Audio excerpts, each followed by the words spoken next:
Looking for a fast-charging, ultra-responsive stylus for your iPad? Meet the 2X Fast Charge Active Stylus Pen, designed for 2018 to 2025 Apple iPads. Take your creativity and productivity to the next level. Click the link in the video description to shop now on Amazon. Welcome to Icebreaker News. We're breaking down the Utah Mammoth's 2025-26 season preview, where expectations are high for a playoff contender. But there are still some concerns that need to be addressed. The team is loaded with high-end potential, and the addition of Peterka only adds to that. But with key injuries on the back end, depth becomes an issue. Utah's forward group has improved significantly despite those losses, thanks in part to the addition of Peterka. The two players he was traded for, Josh Doan and Michael Kesselring, were a big part of that glow-up. Now, let's talk about the core of this team: Clayton Keller, Guenther, and Logan Cooley. These three forwards are projected to provide a combined net rating of plus 26.2, putting them in line with some other Western Conference playoff teams. That's impressive, especially when you consider that Guenther's point production has yet to catch up to the rest of his game.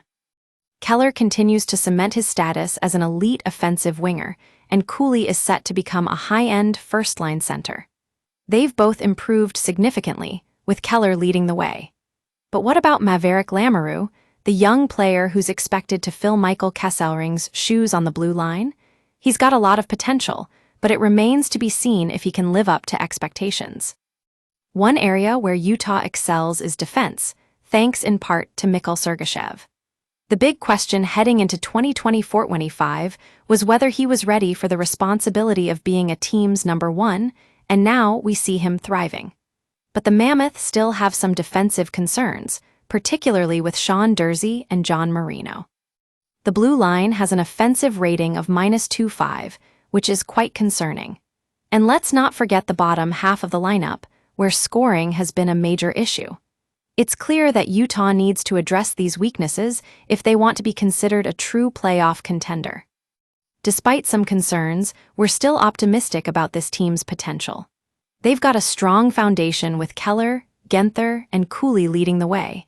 And with Sergachev on defense, they've got the firepower to compete with anyone in the West.